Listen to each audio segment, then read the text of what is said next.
Welcome back, guys. It's such an honor to be with you this evening. It's a little after 6 o'clock. This week's been a fun, eventful week, we'll say. I hope it's been an awesome one for you guys. We definitely miss being with you this evening. Yes, we do. Tonight we're going to cover, like I said, in the book, chapter 3, and we're excited. I'm super excited. This was another, I think, Dan, a struggle to more like a reality chapter, and it really dug in deep, and there was a lot of questioning that I even had to check myself in, and I like learning that. I mean, it's always nice to learn things like that in the books, and so it's the book is called UnQualified. For some of you guys that haven't heard about the book, it's called UnQualified by Pastor Stephen Furtick. It's an incredible book. It's a book that actually allows you to digest and to dissect of who you truly are and to see the core being of yourself, and it allows you to recognize those ideas and those thoughts about yourself. So I've really enjoyed the book.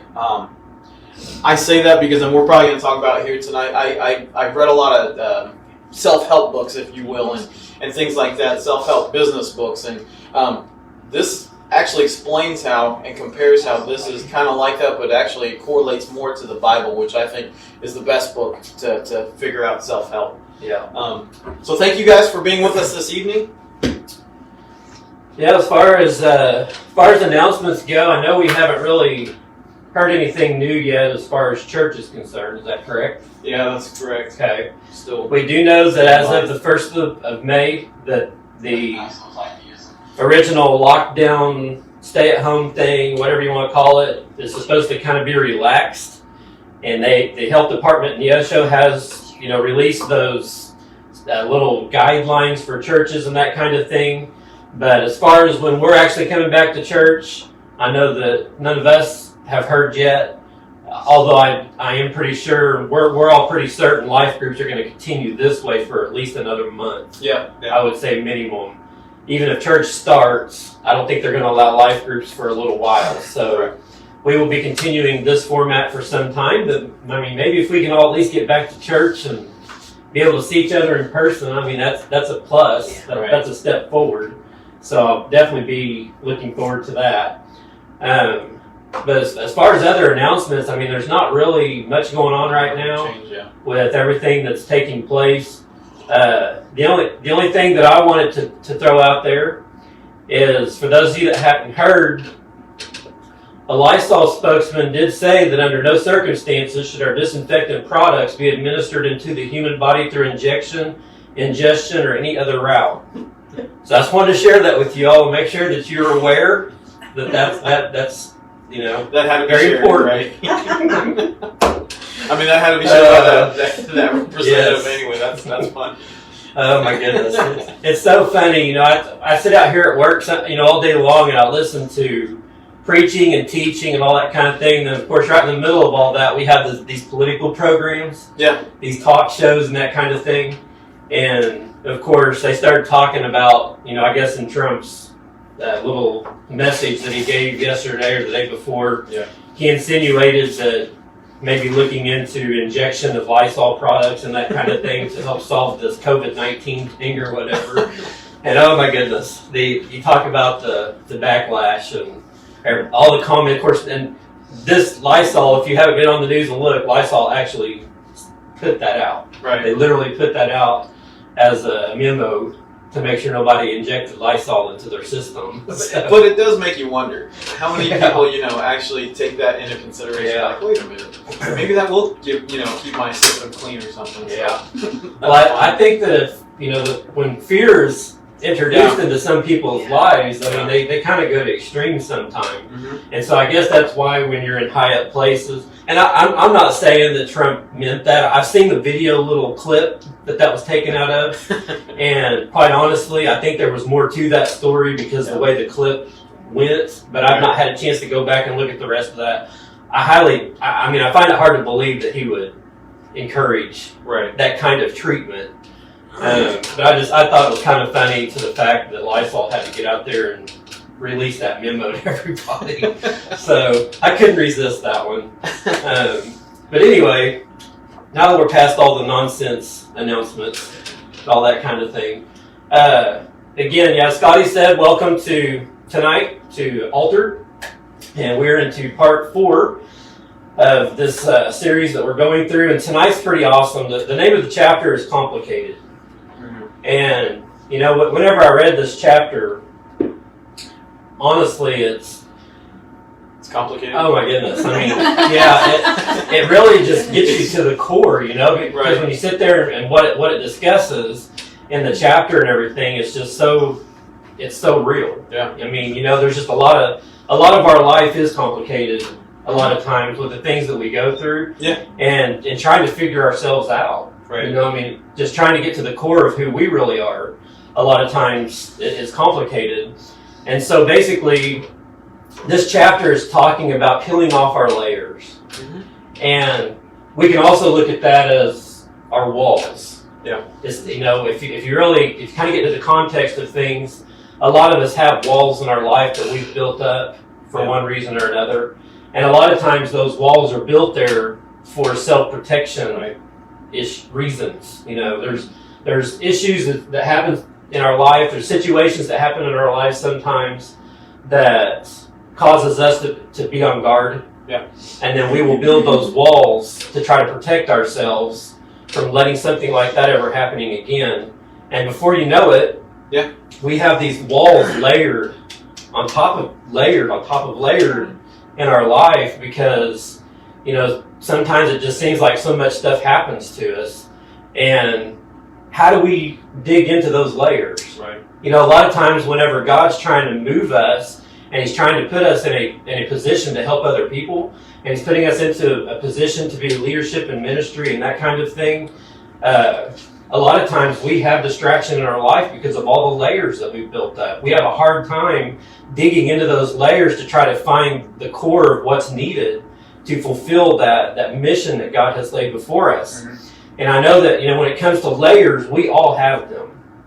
And some of those layers reflect the nuances of our personality, our life, and sometimes even our soul. Yeah. Others are just extra baggage. You know, some of the layers in our life are legit. Right. But then some layers that we have in our life are just extra baggage that we really should have dropped a long time ago. Right. But we just have not done so. They may have been useful at one point in our life, but now they're just weighing us down.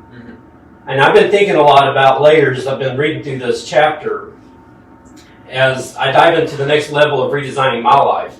Because I really truly believe that as we progress in our relationship with God, as we progress in our soul searching, what our life really means, the true meaning of our destinies, and all these things that we have to figure out as a human being, we honestly take stair steps through our whole life, I truly believe, till the day we die. Yeah. I think we're constantly, if we're trying to push forward, we're constantly reaching new heights and new levels in our life. And whenever I look at these different layers in my life, I see that more layers need to be removed in order to fully get to what I really want to do and how I really want my life to look, not what I think I can or should do. Right. Because we all have those things that we think, well, I can do that, but I'm not going to. Or I should do that, but that's not really a priority in my life right now. Right. And a lot of those may be because of layers, because of walls that we've built up.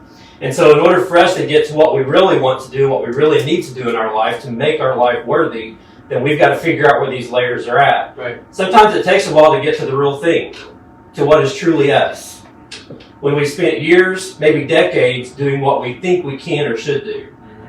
And it can be challenging to split out those can and should things from what we really want to do, because this way of thinking is just so ingrained in our brains. Right. You know, when I think about my life and where I've been, and when I think about other people, when they've talked to me about their situation or whatever, there is a lot of cans and shoulds in people's lives, including my own. Because there's a lot of times that I really should have, I had the capability and I really should have just moved forward. But that is actually where I left it at. I left it as I should have done item. I never moved any further than that. And so a lot of times that's ingrained in us from the time that we're young. And so it's hard to break that mold as we get older. We're conditioned from a young age to think, okay, this is what I want, but I'm sure I can't really have that because of fill in the blank, whatever it may be. Yeah. So my best compromise is to do this other thing instead. That's one of the things we always think about.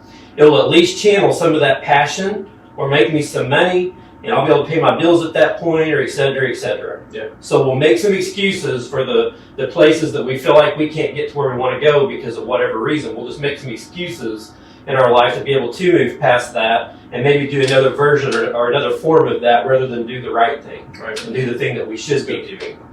Then before we know it, years of heading in that direction have gone by when we realize it's not giving us the fulfilling that we needed, that we hoped for. Right. All of a sudden now we feel like that void that we had 20 years ago, that void's still there.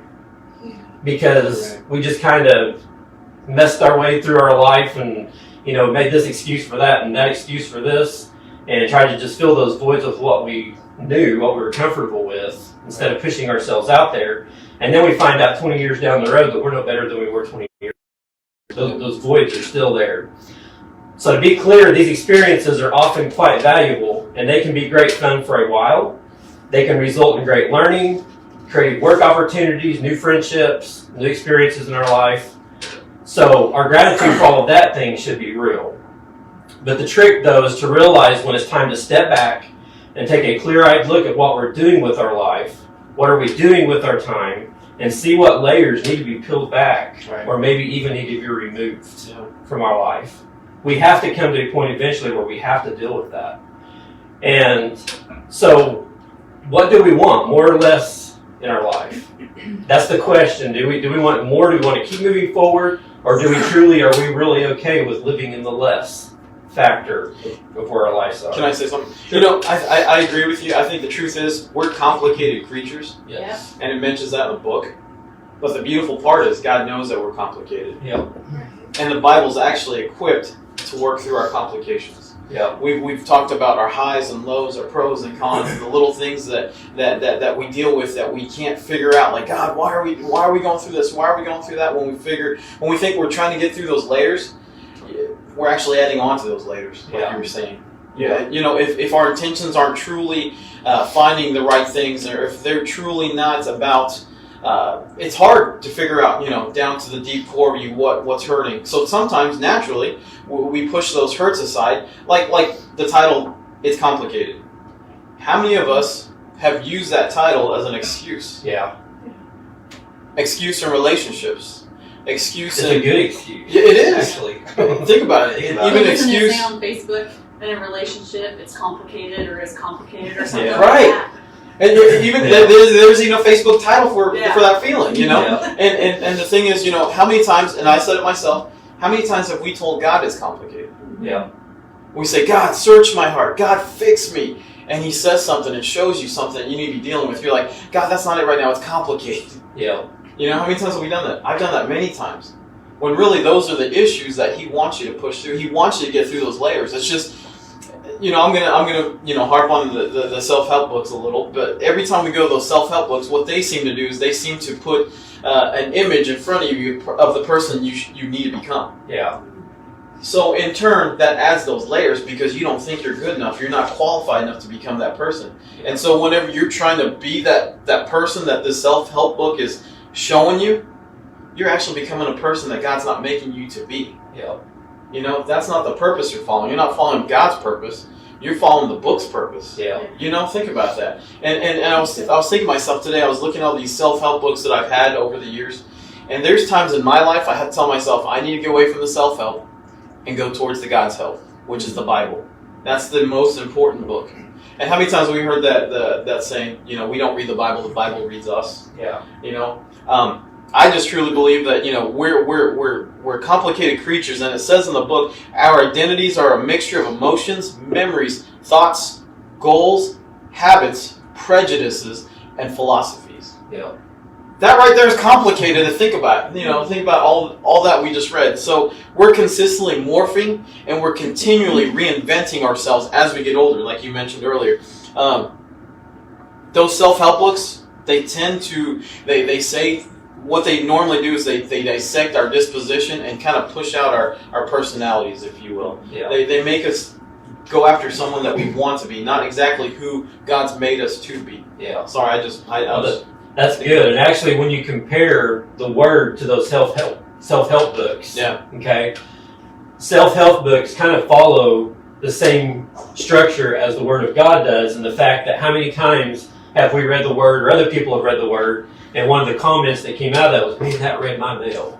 You know, it's Right. like, I cannot believe. I mean, that's me right there. Yeah. Well, the difference is, these self-help books, they're designed to read your mail also. Yeah. Because they've studied psychology, they've studied personalities, they've studied human actions and the way we do our thing every day from the time we wake up until we go back to sleep and all that kind of thing. And so when they write these books, they know how to write these books to read your mail, I guess. Because if you buy this book, you obviously have a problem with that issue. Right. Otherwise, you wouldn't have bought the book. Exactly. And so whenever you buy the book and you start reading this stuff, yeah, it's going to read your mail. Yeah. But the biggest difference between that book that a person wrote versus what the Bible, usually the Bible's got the answers. Mhm. They're correct answers You're exactly for right. that. Right. Unless it's a good religious, good Christian upright author that has studied the Word and they're approaching that issue through the Word in their little self-help book, Mhm. I would prefer to go to the Word of God Right. rather than go buy a self-help book to try to solve my issue. Here's another thing too, of those self-help books. I don't need myself for help. I need God for help. Mm-hmm. You know what I mean? Right there. It's like I don't need an indication, a light bulb to go out, from myself. I need God to tell me what the problem. I need God's revelation, like we said, every single day to tell me what I need to be working on and to speak and to help me through the Holy Spirit. I agree. So some questions I want to start out with, and I'm going to have the girls get to some of these comments. We've already got some good comments flowing in here. There's some questions to start this out with, to think about, and maybe as we do this discussion tonight, if you get the opportunity to maybe chime in and maybe give some thought to some of this. Yeah. What do we want more or less of in our life? When you think of your life and where it's at, where it's been, your future that you're trying to achieve. Yeah. What are some things that you want more or less of? Also, what work is helping us create the life we want, and what work is not doing so? Mm. Because there are things every day that we put in our life as tasks, Yeah. things that we want to get done, things that we want to accomplish, That's right. and we will put all the effort into those things. Yeah. But are they really good things that we should be putting that effort into? That's a good point. Something to think about. Maybe we should have been putting our effort somewhere else that would have been a lot more achievable in our life, or would have gotten us further towards that goal that we want to achieve. Yeah. So what work is helping us create the life we want, and what work is not doing so? What have we been neglecting? What passion do we have that is not being fed or expressed? So as we go through talking about these layers tonight, how complicated things in life can be, think about those questions, and you guys can chime in at any time on some of that as we're going along.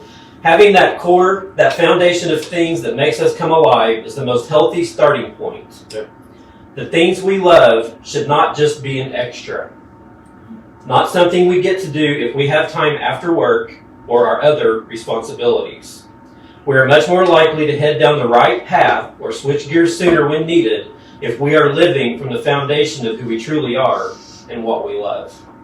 If we take those things that really means the most in our life and we compare those to the Word of God and the path that He has for us, and if we take those two things and merge them together, and we create a path of opportunities, of things that we really enjoy and that we love and that God's given us the talent to do, and He opens these doors to where we can utilize some of these talents to lead others to Christ and fulfill that mission, that should be the things that we are trying to attain. Right. That should be the work and the efforts that we should be putting forth in our life to try to get to those places where we need to be to fulfill ourselves, so that 20 years down the road, we're not looking back thinking, good grief, I just put all this time and effort into all this stuff, and I feel worse now than I did then. Mm-hmm. I have so much more void in here, or I've got the same void that I had back then. It's not changed one bit. Yeah. I don't want to be that person that 20 years down the road realizes I've left all these layers on my life, and I've probably just added to them, to be quite honest. Right. And I have just as much void now as I did back then.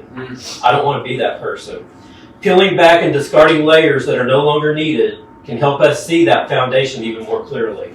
So for us to be able to get to that core of who we really are and find that happy place inside of us that God wants to sprout all of the good works and the things that He has planned for us, we've got to peel back some layers sometimes. That's right.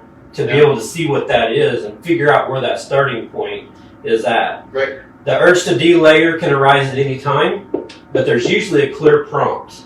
It could be the stress level at work reaching an all-time high, or perhaps we experience a health crisis that sheds new light on what's most important to us, that reminds us and calls us. Whatever it may be, usually when we come to this determination that we need to start taking some walls down Right. and start delayering our life, it's usually because we've been pushed to a limit. Yeah.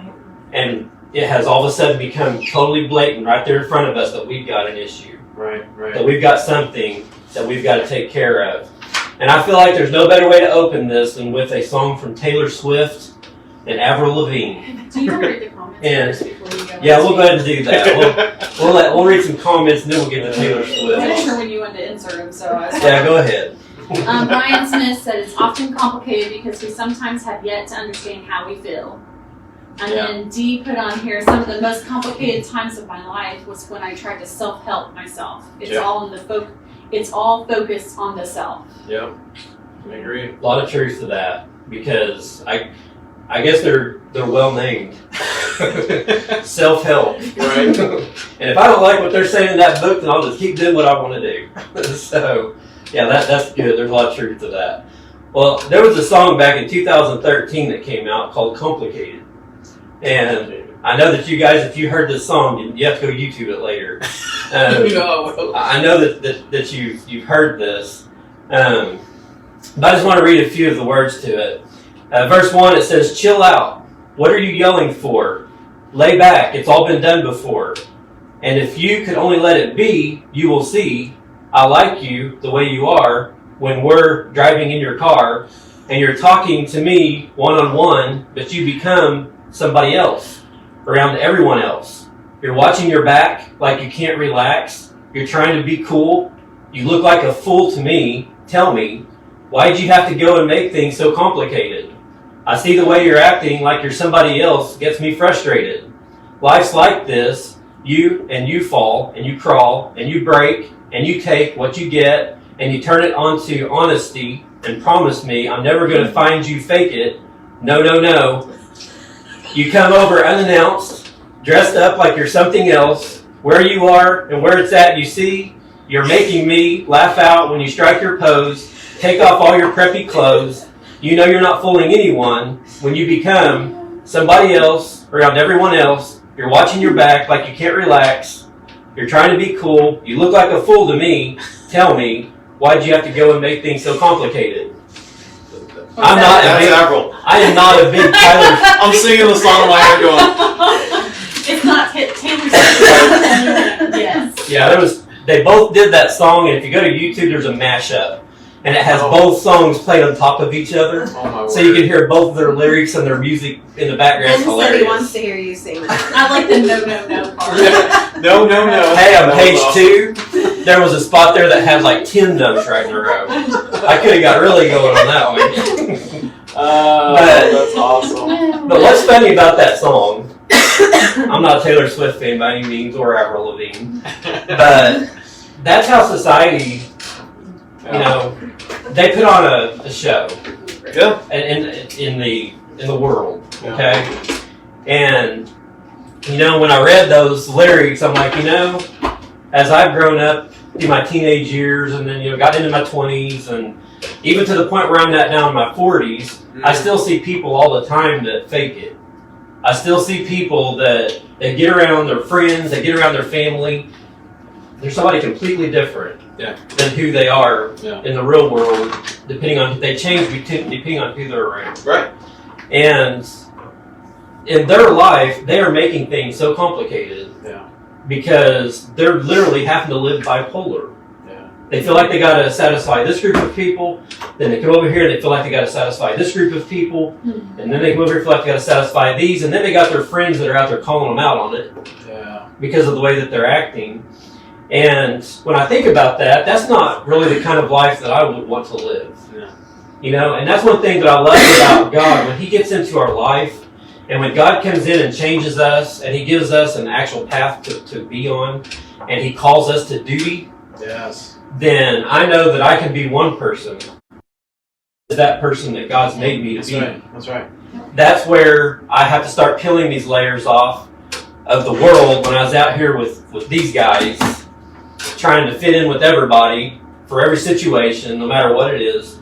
And I get to that point where God actually reveals that core that I was talking about earlier, that foundation inside of me where the true me is really at. And then from that point, I can sprout forth the true me into those things that He's called me to be in. And you have so much better luck with that. Exactly follow right. that path when you're that way. Can I add something about identity, like you were just talking about? There's many times I've done it in the past, many times where I pretend to be someone that I'm not, mainly because I want to hide the embarrassment of my true self. I want to hide the past, the shame, things that might have happened, and I want to be someone else to show that I'm someone else. But you're right, it's so tiresome, it's so draining to live different lives and to be someone that you're not and to live that constant. Then you got to figure out, okay, what did I say over here? How am I supposed to act over here? It's like you're constantly acting. But once you start peeling those layers off and be honest with yourself, the reason we have layers, like you just mentioned, is to guard ourselves. Yeah. And if we're hurt so many times by the smallest offenses and things like that, we're going to put layer on wall upon layer upon wall over and over. We're going to have to tear those down, and then that's when we can start being real. Yeah. Once we start being real, that's when God does work through us and with us and through us in our hearts. There's something about us that tells us that we're so unique and so original. No matter how many times that we pretend we're someone else, God always seems to always bring us and hone us back in, does He not? Yeah. I mean, through church or through conviction of others and through other people telling us, like you said, constant people say, dude, you're not being like this, or dude, you need to start being real. And David famously wrote about our identities in the Bible in Psalms 139. Can I read that real quick? Psalms 139, 13, 14. I love the New Living Translation. It says, "You made all the delicate inner parts of my body and knit me together in my mother's womb. Thank you for making me so wonderfully complex." I love that. Wonderfully complex. In other words, God knows that we're complex. God knows that we're complex for a reason. He knows that we're layered infinitely, more intentionally, and intricately on purpose, and it's for His purpose. Yeah. So if we figure that out, that hey, I'm weird, I'm complex, I'm complicated on purpose, and it's for God's purpose, then we're able to figure out who we are truly instead of playing this whole game back and forth and going back, like you said, was it like a few months ago, you taught on going around, might have been a year ago, around, back in circles again. God's trying to teach us. It's up to us to finally listen, Yeah. to figure out what the complications are, and to say, okay, God, work that through me. Allow me to see those inner parts that You've made me to be, and celebrate those. Yeah. Some good comments. Ben says, just let it go. You're probably going to slip up at some point anyways, so eventually people will see the true you anyway. And Drew says the mindset and attitude is exhausting, but it's so easily to slip into once you've become used to it, especially if your sense of identity is weakened by self-doubt and past hurt. And Ben said it's harder That's to act good. the part than to be yourself. And when I think of Let It Go, I think of Ben and his song. Yeah, I think Ben's singing. He just wanted a segue to start singing the song. That's what he's wanting to do. No, I'm kidding. Drew, good to have you, man. Good. That's really good. Yeah. And with the scripture you just read, I think that sometimes God's trying to tell us that we are complicated. Yeah. But we're complicated in a different fashion. For a reason, right? And we all know that the complexness of us and how He's created us, that's just the beginning of it. Right. I mean, it's unbelievable how we actually operate on a daily basis as a body, Right. as a human being. That's just the beginning of it. But then the way that He's given us the right to have the feelings, the emotions, the personality, all the different things that He's created us to be, we are complicated. Right. So why do we want to go make it complicated the other way? Right. I mean, there's already enough complication in our life that we've got to figure out. Let's just leave it on God's side of things and be complicated in the way that He's created us and not bring all these other things into our life. Right. And, there was a saying that I came across here. Life is like an onion. You peel off layer after layer, and then you find there is nothing in it. And I think in a lot of ways that's how the world looks at life. Yeah. Because they have no substance. They have no real future goal to move towards. They have no promised rewards. Right. You know, their whole future just looks bleak to them. Yeah. And everything that they've got going on in their life. And so that is how they look at it. You know, you peel off an onion, you get to the very middle of it, you literally don't have nothing left. Yeah. But I'd like to know in my life that if I peel off my layers and I work myself through those walls, that I can finally sometime get to the core of myself, and that there's some meaning there. Right. That there's something worth being a part of. And in the beginning of this chapter, Can I read what Drew said real quick? yes. He said, "Don't act like you didn't get that from Shrek, man." Well, we're just going into Shrek right now. How did Yeah, there you go. Ruin it. That is Man, funny. that is funny. That is really funny. Drew, you nailed it. Drew, go back where you came from. Kids pastor found Just it. kidding. Kids pastor. Yep. Yeah. At the very beginning of this chapter, it talks about Shrek. Yep. It actually does, believe it or not. And it talks about how Shrek is complicated, he's conflicted, he's emotional, and of course in the movies, that's why we all loved him. And Stephen here's talking about how he likes how Shrek describes himself to his incessantly verbal sidekick Donkey by comparing himself to an onion. And Shrek says, onions have layers, ogres have layers. You get it? We both have layers. Then Donkey goes off on a tangent discussing layers, cake, parfait. A few scenes later, we find Shrek in an outhouse. Donkey is outside yelling at him. Donkey says, "You're so wrapped up in layers, onion boy. You're afraid of your own feelings." Wow. That's exactly where a lot of us are at. Yeah. We're wrapped up in layers, afraid of our feelings, locked in outhouses. Hopefully not that last part. Not the last part. But the truth is that we are complicated creatures. Yeah. Our identities are convoluted mix of emotions, and I think you just kind of stated some of this. Emotions, memories, thoughts, goals, habits, prejudice, philosophies. So we defy the simple descriptions and definitions, and we all have layers. But the difference between the ogre and us, we have to figure out how to get to the core of those layers. Right. We can't just leave those layers good. on there. And here in the book, on the next page here, he says, "I don't want to be labeled and lumped together with millions of people just like me, or with dozens of people just like me. There is something within each of us that tells us we are unique, we are special, we are original. I want to be me just like you." Yeah. The nebulous something comes from God. It's His way of urging destiny upon us. He formed us and fashioned us one at a time. And in Psalm 139, David famously wrote about our identities and our destinies. In other words, God made us complex on purpose. We are layered infinitely, more intentionally and intricately than Beethoven's Fifth Symphony, is how he puts that. And there's a lot of truth to that. Yeah. I don't want to walk around in my life feeling like that I'm just the average person like everybody else is. Right. Right. I like to know within myself that God has created something special inside of me.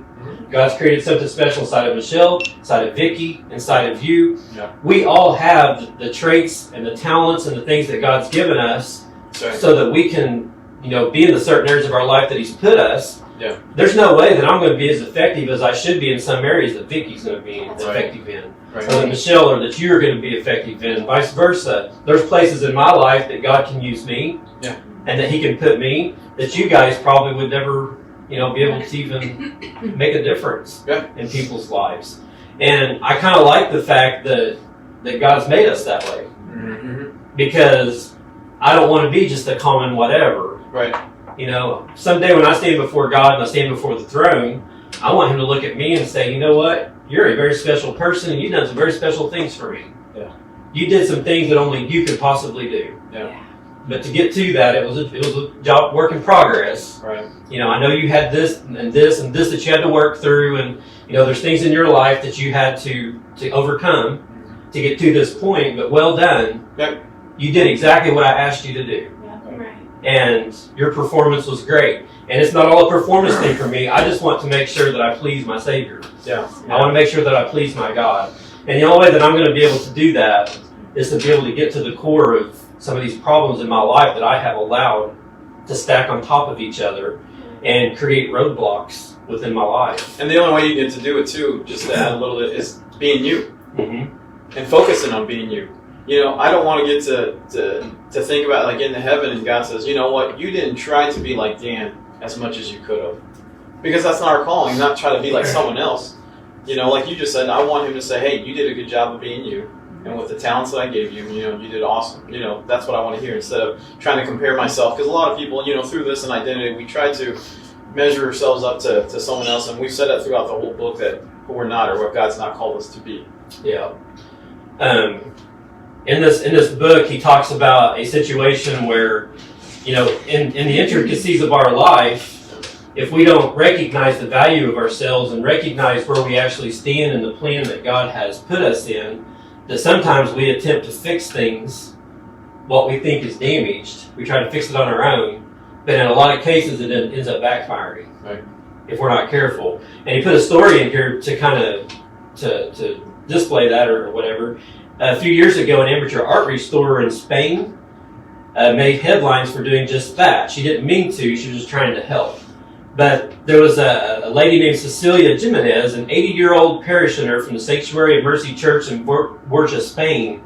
In the early 1900s, a local artist had painted a fresco of Jesus on the wall of a church. It was known as Ecce Homo. The painting had great sentimental value for the church and the town, but it was certainly worse for the wearer. The paint had faded, the paint had cracked, in places it had peeled off completely, but it was a work of art. Yeah. And a lot of people really revered this painting and everything. So Cecilia, in her words, she saw that everything was falling down, and we fixed it. But only she didn't fix it. What she lacked in training and talent, she tried to make up with for a quantity of paint. The result is best described as monstrous. The restored fresco looks like a cross between Bigfoot and Attila the Hun. It's so bad it became an internet meme. It's now called, it was first called Behold the Man. That's what the one that fixed this fresco. But if we're not careful, a lot of times we'll just put our own efforts into trying to peel these layers. And we put our own efforts into trying to take down these walls. And in the meantime of all of that, we end up just making a mess of things. I mean, it just becomes absolutely horrible. Is there some more comments that we can share? And Brian, he posted, I love being unique. Why? Because there's nothing better than to be me. My God says so. That's all I'm going to say. Okay. And I think that we all need to keep that first and foremost in our thought process, is that we are unique. Yeah. And I think if we can keep that in our minds and use that as the basis of who we are in Christ, and use that as the basis of where He's having us to head, then I think that we can work better at taking some of those layers off, taking some of those walls down. It's not quite so complicated. On page 40 of the book, okay, go ahead. We are all different parts on a Jeep. Shame comes around when we see other people who seem more important, the engine, the transmission, the people we strive to mirror in ourselves. But in all reality, whether you are a random nut or the central computer, you are of equal value to the Jeep. We miss out on our potential when we are a gear shift trying to act like the motor. That's good. Yeah. That's good. Good way to put it. Yeah. We have to find our place. Yes. I mean, I like the way that he's worded that.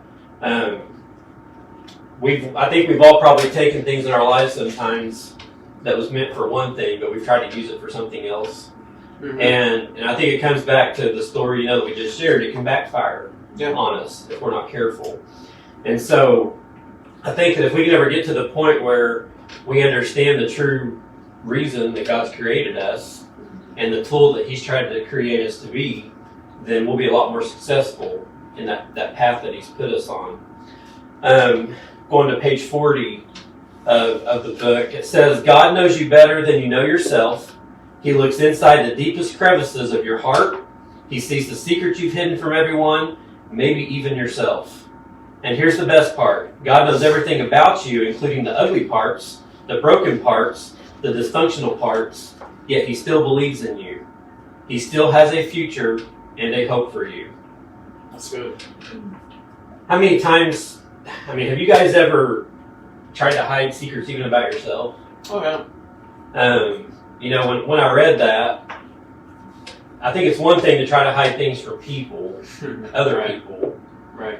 But I think if it gets to the point where we try to even fool our own self, and we try to hide some of that stuff in our own life, and I think that probably all of us can kind of relate to that to a point where at some point in our life something's happened that we have just suppressed over the years to the point where we just try to forget about it. And the bad thing about that is it seems like sometime later on in life, all of a sudden that comes back around again. Yeah. Because we never fixed it in the first place. We think that it's going to stay hidden for the longest time, but in all reality, some of that stuff's just hard to hide sometimes. Can we make that into like a question too to see what others think? Yeah. So the question basically is tonight is, have there been times in your life that you've tried to bury something or not be real to yourself that come back to you later on in life that's allowed you to realize, hey, I need to fix this issue. Hey, I need to fix and go past the struggle. If you guys want, thank you for commenting. We love engaging with you guys as well. There's times where like the hurts and pains, like in my life in the past, have come back as an adult to get me later because I haven't. I can't say that it's allowed my personality to bury things because my personality is to make a joke out of things. It's easy to laugh at things and to make a joke out of things, but then when I truly get down to it, when I truly get down to the heart matter and say, God, fix this, and my motive is actually to fix me and my heart, man, that could get painful. That could get tough. And I don't want to go through those. And I come to find out, the past few years, the hardest part is being real, is being like vulnerable. Because we have these walls for so many reasons to protect ourselves. And because we've been hurt so many times, I'm speaking for myself, I want to leave these walls up because I don't want to be hurt again. And the same thing goes with God. God, I'll let you in to a certain point, but I'm still going to leave these layers up. Yeah. But then he says, take them down. So then when he slowly takes them down, man, I'll tell you what, that's a heart change. And it's a growth process too. It's not an overnight thing. It's a consistent. God, fix me. And sometimes you have to take them down more than once. Yes. Sometimes you have to take them down more than once because naturally they get rebuilt back up because you're trying to protect yourself. Like us guys, we don't like to be vulnerable. We're men. We're going to protect ourselves. So we got to learn to take it back down again. Yeah. My wife has been awesome teaching me how to do that and be vulnerable and to communicate that part. And it's tough. It's tough to share thoughts, feelings. We don't even like to say the word feelings, But yeah, that gets tough, and being that is super tough to be real with God. So be honest with yourself, be honest with God. In turn, you're able to share these things, and it's not embarrassing. Does that make sense? It's like that was me, and that was my struggle. I'm going to share because I know other people might be struggling with the same thing. But it's amazing how you can walk in church. Yeah. And so many walls are up on each individual person. One, because you can see it in their worship. Yeah. Because, the vulnerability is not there. And, just people don't want to talk about what they're going through. They walk into church, let's just sit down and how just are you? go. I'm good. Yeah, and it's like, and I mean, I've done it myself, so I can't really say a whole lot. But, the walls are easy to build too, and I think it's because of hurt, or it's just because sometimes and we actually talked about this morning, I'm like, oh, it's like either I'm building walls, and he's like, no, it's called maturity. And I'm like, I'm finally mature. So we were talking about it. Because I think it's easier for some of us who ponder and wonder, like, what other people think, or what are they going to think of me if I've been through this, or what of that, instead of using it as a testimony or to help someone, we kind of hide it and mask and try to be somebody else that we're truly not. Right. And so then you step back and you think, okay, the walls get built up, and I build my walls, I know it, because no, I don't care, whatever. Mm-hmm. It's just, and it just bounces off of me. But I think deep down inside, I tuck it down. Yeah. And it's a root, like it gets in your heart, and it's like, oh, I'll deal with that later. When I'll, just keep going, I'll deal with that later. I'll just keep going. Yeah, and that's what I'm saying. It's so easy to do that, and I think back to, and I think it's because you get so many things going on, and I was thinking of less or more. I can look at that two different ways. Yeah. I mean, I feel like less sometimes is really good because you want less things in your I life see what you're so saying. that you can hear the Holy Spirit and so that you can take that time. I mean, for the last couple of years, God slowed me down. Yeah. And it's taken time for me to work in my heart to see things that I need to change. If I was out doing everything that I need to be doing, well, I feel like I need to be doing, That's good. I wouldn't be able to work on those things that he needed to work on me and filling the layers back Yeah. and saying, okay, this is your downtime. You need to take a step back and you need to work on these things. Yeah. Back So- to what you were saying, Dee said, a stronghold not only keeps things from coming in, but also keeps things, God's plan, from going out. Oh, that's good, dude. And you know, earlier when you was talking about how when things happen, you kind of laugh it off. Yeah. You know, as a Band-Aid. Honestly, life, you know, those types of situations in our lives are no different than when we're trying to play home repairman or we're trying to play mechanic or whatever. We don't truly know how to fix it, but we know this Band-Aid way that we can put it back together and, you know, keep our fingers crossed and hopefully it'll work or not, you know. And more often than not, half the time it falls back apart later because we didn't really know the correct way to fix that problem, but we just did it the best way we knew how. That's good. Yeah. That's where Mm-hmm. we call in the professional. He comes in and fixes it right, and then we don't have that problem of it falling apart later in our life. But how many times are we, and maybe it's because of our pride, or maybe it's because, you know, we just want to make people think that we're something that we're not, or we're somebody that we're not. Yeah. But we'll do whatever it takes to Band-Aid over that problem for the moment and try to fix it the best way that we possibly can. Move on and hope that it holds up to the test of time and hope that it doesn't break or fall apart later. But then more often than not, that same scenario happens in our life. If we just try to Band-Aid that thing, later on it's probably going to come back up. Right. It's probably going to fall back apart. It's going to break because it never was fixed right to begin with. That's probably why nobody asked me to help them with their plumbing. Yeah. Because Same here. Because like I see plumbing and I as long as you get the concept, you know what I'm saying, you can kind of figure it out. Yeah. But if you don't have the correct tools, if you don't have the correct equipment, it's not going to work. For us, you were talking about pride. You know what allows us to make those shortcuts and pride because of the cost. For me, I'm like, well, that's going to cost too much. I'm not going to pay. But same thing in our life because of the cost. God doesn't care about cost. He's a professional. He knows what it's going to cost, so he's going to go straight away and do it. You know, Yeah. he doesn't have that pride like we do. Yeah. But because of us, we're going to take the shortcuts because it's easier, it's quicker. Yeah. You know. Ben said, by sharing, you may never know who you are helping. It builds your testimony. More than likely, someone else has the same thing going on as you. I'm gonna read Brian's.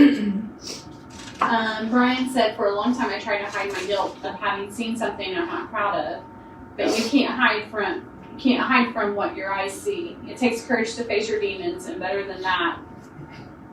It takes courage to face your demons, and better than that would be not to face it alone. That's That's good. good. That's good. So in what ways are you playing it safe? So that you won't fail any more than you think you already are. Just throw that question out there for you to think about for a little bit. In what ways are you playing it safe so you won't fail any more than you think you already are?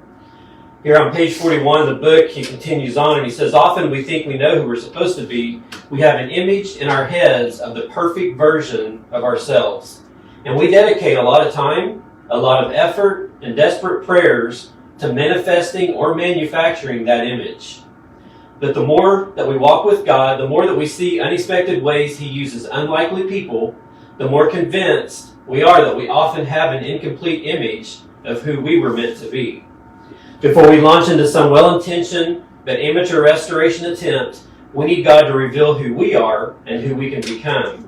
Maybe some of the things we think are dirt and grime are actually essential parts of who we are. Maybe some areas we call weaknesses are really strengths in disguise. They bother us now, but God has plans to use them for our benefit.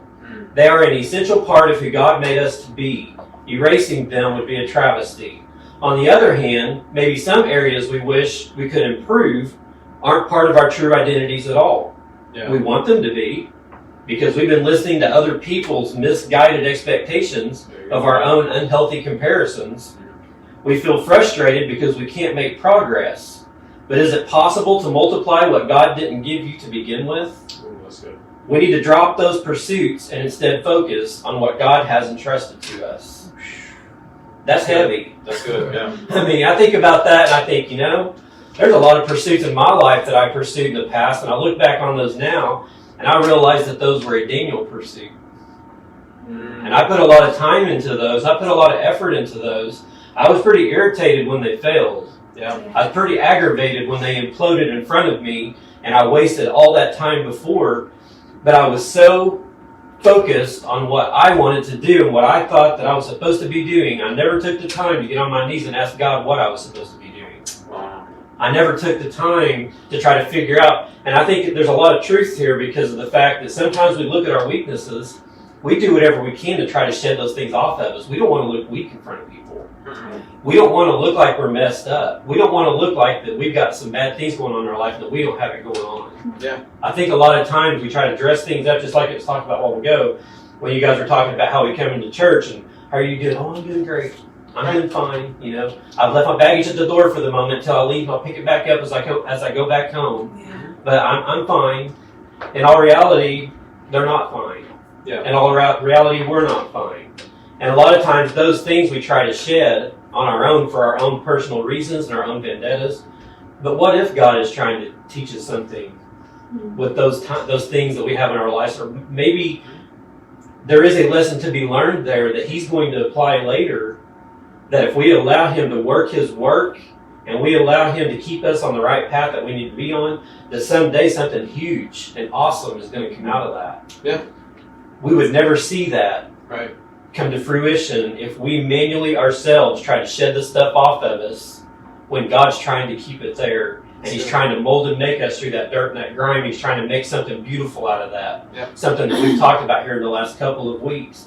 And I love the way that he worded that, because I think a lot of times we have our idea of what our identities are. We think we know, we take all these personality tests and we do all these color codings and alphabets and numbers and all these different things that's online, and those are fun to take.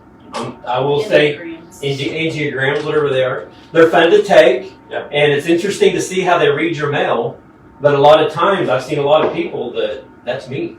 Yeah. And they make their life that because that's what that says and that's who I am. And they really take that to person. But in all reality, we are who God made us to That's be. right. Yeah. We are supposed to be accomplishing what He has created us to accomplish. Go ahead. You asked the question, what ways are you playing safe? And then what was the last part of it? In what ways are you playing it safe so you won't fail anymore than you think you already are? Okay. It's the rest of that question. Commented witnessing. Witnessing. Mm-hmm. And Brian did shining, serving, showing compassion, being a good example, and a peacemaker. Which I think about you guys, and I think about those things, playing safe. You guys are so good at that too, though.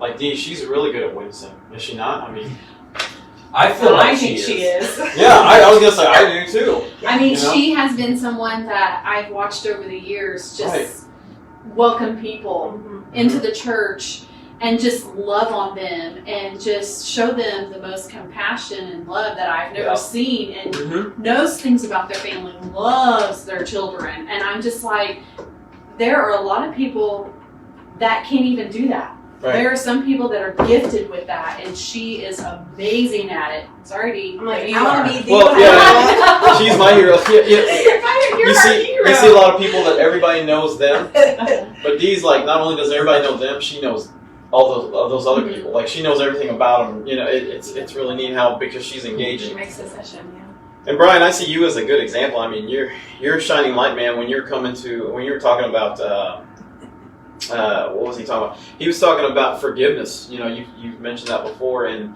the things that you struggled with, and how you forgave a lot of people that were, mean to you, by things that they did. I see you as a good example of that. Absolutely. Well, I think that a lot of times, and it comes back to what we've talked about from the very beginning of this discussion, that we're our own worst critic. Oh yeah. We are. Yeah. There is so much truth to that statement. It's unbelievable. Right. Because I don't know how many times, God's opened doors for me, and I am totally aware of those doors He's Yeah. opened, and I've done my best to walk through those and fulfill those callings He's put on my life. Yeah. But I still don't think I'm the best at a lot of it. I really don't. But yet, when I make comments like that to other people, they're like, "Oh, dude, you're awesome. You're the best. You're great." And all this stuff. I'm up there thinking, okay. I can think of a lot of other people that are a lot better. But I think that's what it comes to. We compare. Yeah. God has given us the talents, and it's up to us to mature those talents and to nurture those talents within us Mm-hmm. and the limits that He's given us. And that's a choice we have to make. Yeah. Are we going to choose to get better in the things that He's called us to do because we are really hungry for that? So we dig into the Word, or we get on our knees, or maybe if it's just like me, I'm a drummer on the praise team, and I'm by far the best drummer in the world. I've got lots of learning and stuff to go. But within my own self, I have to push myself to get better. Yeah. And if it's my calling and it's where God's put me to be, then He's going to help me grow that talent, and He has. That goes back to the saying, what is it? Your weaknesses are actually your greatest strengths. Yeah. I have no idea who quoted that. I don't know what kids' movie that is, Drew. If you do, let us know. But think about through the grind, through all the weaknesses, the failures, Yeah. God uses those. Yeah. And He uses those if you truly want to turn, like your temptations. I know what my issues are. I know what my weaknesses are. But if you truly want to turn, use those to be your greatest strength, to know what to say to people that are struggling with those issues, Yeah. And to battle against those. Because that's what the enemy wants to do. He's going to throw you those weaknesses over and remind you of those. But if you take them, use them for good, use them for God, and allow that to help people with your testimony and things that, hey, this is what I should. That goes back to being transparent. That goes back to being shedding the layers off, getting back to the core of yourself. Yeah. And in turn, that helps you. Yeah, it does. So we have already reached 7 o'clock, unfortunately. So I think right here is a Wow. kind of a good stopping point. I'm going to leave you guys with a couple of thoughts. And of course, continue to comment as you have thoughts throughout the next few days here. You know by now that the videos are there on Facebook. And then, of course, we're going back and reposting them to our YouTube channel. Yeah. So if you guys later on, as you go to sleep tonight or, a couple days from now, just a light bulb comes on, you think about something to add to this, please come back and add to this conversation that's online with these videos. That's why that they're there. I know personally, like throughout the week, whenever I get time, I like to go through the threads. Yeah. And I like to try to answer, and I like to try to, even answer some of my questions. Comment on some of the questions that you put out there. Yeah, so we definitely want you to keep that door open. I got a couple little things here I want to leave you with. A lot of times we feel like that we have so many layers in our life, and we feel like we can peel away a few. And whenever we peel away some of those layers for other people sometimes are shocked or they're impressed that we're burying our soul. There's certain people out there that that are so confined within themselves. You can't read them. They stay to themselves so much, they won't open up to anybody. It doesn't matter how close you get to them. They always are reserved. They never will let themselves just open up in front of anyone. Yeah. But when that person finally does, you think, wow, they've never opened up like that to anybody before. You're so impressed about it. But here's the reality of that. A lot of times when those people do that, and they actually allow some of those layers to come off, to them it's not really a big thing because they have 20 more layers to go. That's good. Yeah. And I think that we need to get to the point in our life sometimes where in a lot of ways, sometimes I can be that guy because I'm a very reserved, private kind of person, I guess, in a lot of ways. My wife has told me for years that she doesn't know who I really am and she can't read me and all that kind of stuff, although she reads me better than she thinks she does. Right. But I'm probably one of those type of people that if I do finally let some layers come off, it's, in some cases it's probably, there's more there, so it's not like it's that big a deal. I'll let those two go, give people a little bit of extra there. But something else to think about is maybe the journey isn't so much about becoming anything. Maybe it's about unbecoming everything that isn't really you, so you can be who you were meant to be in the first place. Yeah. So that's the thought I want to leave you guys with tonight as we finish up tonight's discussion on complicated layers and walls that we have in our life. Maybe we just need to get rid of those things that's keeping us from that destiny that God's called us to. Maybe we need to get on our knees a little bit, get to the Word, maybe talk to some good Christian friends and family that knows you inside and out. Figure out what it is in your life that you're pushing towards, that you're feeding because you think that's where you're supposed to be, and really decide, is that really where God wants you? That's good. Is that really the layers that God wants you to have upon your life, or is He trying to peel those off a lot of times against our will? Yeah. Because we think we know we got what's going on. We got it all figured out. But a lot of times He may be trying to pull that away from us against our will to try to get us into that place where He wants us to be. Yeah. And I think that's what our focus needs to be. That's good. Is trying to figure out that purpose that He has for us. Yes. And make sure that we're on the right path, because otherwise you waste so much time. We've wasted I know all of us have wasted a lot of time in our life. Yeah. Probably. I like what Maria said. She said, I've never had a problem Opening up. Yeah. But here lately, I've been keeping a lot more in, more so that I can make the correct decision rather than getting a lot of different opinions. I think that's smart. Sometimes we That's just good. have to be still and let God speak instead of hearing the voice of everyone else. That's Yeah. really good, Maria. That's good, man. Yeah. And it's good to know when you're in that place where you can make that choice. Well, Yeah. it's also good it's important. I think it's super important. The Bible says to pray for wisdom. Yeah. Pray for godly wisdom in all things, and there's times, Maria, I know your personality, we joke around, we're the same people. Our personalities are to speak exactly what we think, without even thinking. Yeah. So it's good to actually, like Vicky says, the Bible says, be still and know that He is God, because He's going to give you wisdom even through this. Yeah. I think it's complicated for a reason. Things get complicated for a reason. And God does it on purpose, and it's for His purpose. Yeah. That's why things are so complicated. So if you guys are trying to figure out what's complicated, think of all the things in life that you kind of hashed over and said, oh, it's complicated, I'll deal with it later. And ask yourself, what really makes it complicated? Yeah. That's good. Think about it, So Definitely. And I will say in closing here that one thing that I do pray for every day, I pray for wisdom. Yeah, me too. I pray for wisdom for Michelle. Yep. I pray for wisdom for my family, for our leadership. Yep. What Solomon did in the Bible means a lot to me. Right. He had all the fortunes, all the things that the world could throw at him. Yep. He got it all. But when God asked him what he truly wanted, he prayed for wisdom. Right. He didn't pray for all that material stuff. Right.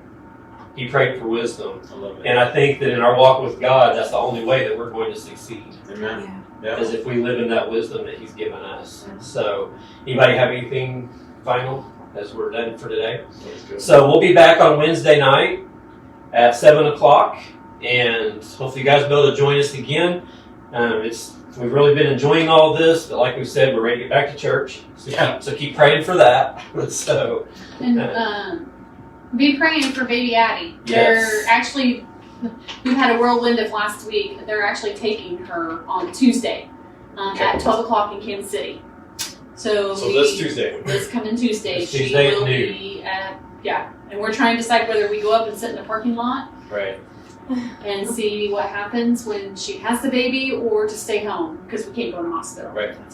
yeah. So, but just be in prayer with us that Yes. God's will prevail out of all of it. Yes, and for those of you that don't know what's going on there's a serious need in this. So please be in prayer, and we'll keep everybody updated on what's going on and kind of go from there. But the whole family, there's a portion of this family that's not saved. Yeah. A portion that is, but this could go either way for some people in this family. So we definitely want God's will in this whole situation, and we pray that God would have His way and whatever He's trying to accomplish with all of this. That's our prayer. So, all right. Well, all heads and minds are clear. Good to talk to you guys again tonight. So we're going to dismiss in prayer and get out here for this evening, and we'll see you guys again on Wednesday. So we'll go ahead and dismiss. God, we love you for this day that you've given us once again. Thank you for the opportunity to share your word. We thank you for the opportunity, God, to just come before you tonight and to just soak ourselves in the knowledge of you and who you are and who you've called us to be. And God, I pray tonight that as each person that has been on our live feed this evening and those that will watch this in the future, I just pray that maybe something's been said here tonight that will resonate with them, maybe answer some questions that they've had in their life, Lord, or if they've had some issues that's taken place in their life that's caused them to build up these walls, Lord, to put these layers on like an onion. God, I just pray, Lord, that something has been said tonight from one of us or from the comments, Lord, that's been left online that would maybe help them to understand the true them. Lord, to help them understand exactly who it is you called them to be, and that they can start peeling back those layers, Lord, crumbling down those walls that Satan has caused them to create around themselves, God, and to show the true them, Lord, that they can go out and do your work and do what it is that you called them to do. And I pray that same prayer for each of us around this table tonight. God, I just ask, Lord, for your many blessings upon each person as we leave here tonight till we come back together again on Wednesday. God, bless all the services tomorrow morning that are online. And I just pray, God, that we could just do some church hopping and get some good word tomorrow. We're just looking forward to that. We thank you so much for your many blessings. You're such an awesome God. In your name we pray. Amen. All right, you guys. Thank you. See y'all on Wednesday. Love y'all. Have a good one.